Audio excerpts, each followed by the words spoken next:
Hi, today I will show you how to use special permissions and a sticky bit. But let's start from the beginning. I'm going to enter the Sara folder and create a bash script inside this folder to remove the entire operating system. Okay, first of all I will type shebang line, and this is needed for system to recognize how the script should be executed. Now, do you want to play a game? And now read and remove entire system, right? Yeah. Save the file. Okay, file is saved, but it doesn't have executable permission, so we are not able to execute it. And now I will add a permission to execute this file to be able to run it. Fine. Now the file is executable. It's okay. What next? Next step is to log into the Sara account and run this script. Okay. I showed that the script is inside this folder. She's able to see it and she's able to run it, but she will not remove the system because she doesn't have permissions to remove the system. She is not able to run the rf command. Okay, let's exit. Now I will add a special permission to this script to show you what can happen. Okay, so first of all we will display it once again, the script, yes, the permission, and now I'm going to change it by adding a special permission to a user, right? Because we have read write execute for user and read execute for group and others, and now we changed this permission for user, and now user has a special permission in execute place, right? Read write special permission. We are going to Sara account once again and displaying it. Yes, Sara, she's able to display this file and she's able to run this file. And can you imagine what will happen if I will enter? Yes, the entire system will be deleted, but we don't want it, of course. So we will not execute this file this time. Log out from the Sara account. Now I will show you that there are some files in the entire operating system which has special permissions. Okay, we will use the 4000 permission to show you those special permissions. Yes, there are executable files which have special permission, and let's focus on password permissions.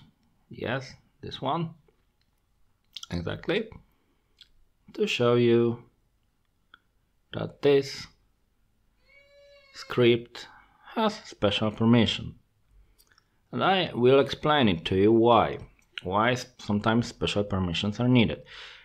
In this example, every user in the system should be able to change the password, right? So every single user should be able to use this, and without the special permission they will not be able to run this script to change the password. But this script has special permission and every user is able to run it and change the password using password, and this is how it works in the entire system sometimes. And shadow doesn't have any permission, and this is fine. For security reason, only root is allowed to display and run shadow. This is fine. now I will try to show you how to use special permissions for groups, to show you some differences and learn you how to execute how to execute files inside folders with special permissions, and learn you that you should be very careful what are you doing with special permissions. Okay, let's start. First of all, I will enter the data folder and display what's inside. We have two folders, audit and sales, inside data folder, right? It's fine, I already created it. And you see the Robert is owner of audit files and Sarah is owner of sales file, sales folder. So now we are going to display Sarah account, and she belongs to Sarah and sales group, and I will modify it because I want Sarah to have a permission to write into the audit folder, because she's not able to do this now, and she will not enter even this folder because she doesn't belong to audit group. Okay, so I'm changing the permission and I'm adding a group to her account, and I should be able to do this. Okay, yes, audit, yes, audit Sarah. Oh, okay, I mistyped it. Yes, case sensitive. Yes, this is how it works. And now Sarah belongs to audit group 2. What is fine, and this is what I wanted to achieve. Okay, now we are going to Sarah account. I will log in there, and then I will enter the data audit folder to create inside this folder two files, but in the beginning I will create one file, then I will change permission to group to a special permission, and I will create the second file to show you the difference.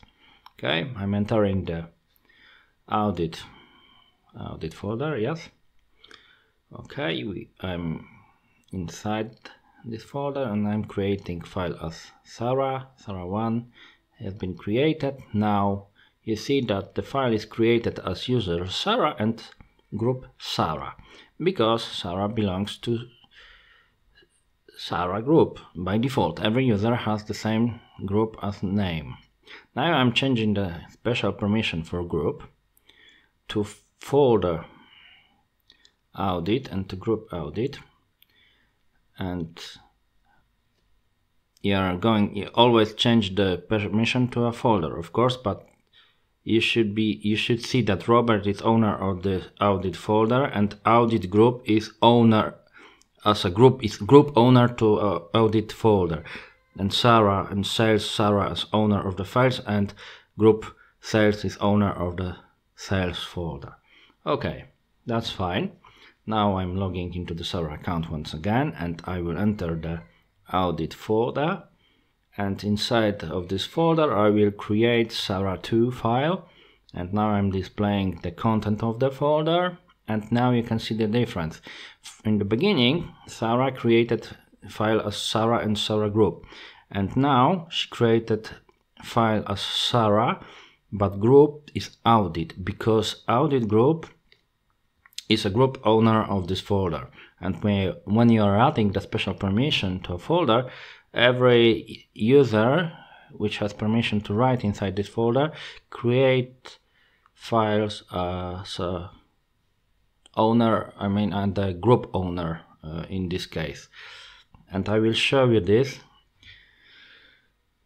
to be sure for 100% that I'm right. Okay, I'm adding a sticky bit. This will be helpful later, and I will explain what sticky bit is. But now let's focus on something else, what I was talking previously, and I will log into another user, and I will create two files as this user to show you that the audit group is always group owner of the file, and every user which we access to an audit folder and create files inside of this folder, they will create as audit group in this case. Okay, logging into the Robert account, entering the data audit folder, and now we are creating files Robert 1 and Robert 2. Okay, and displaying the content of the folder. Yes, and Robert created files as Robert, but in both cases audit is group owner of those two files. What is correct? Now I will show you that Robert, because he's the owner of the folder, of the audit folder, of course, he is able to remove Sarah1 file, even if she created this as Sarah and Sarah group, right? She is able to remove this file because he's owner of the file, and I added a special permission, and those special permissions allow him to remove this file, which belongs to another user and also another group. And you see that folder, now the content and the file is gone, right? It has been deleted. It's fine, just because of special permissions.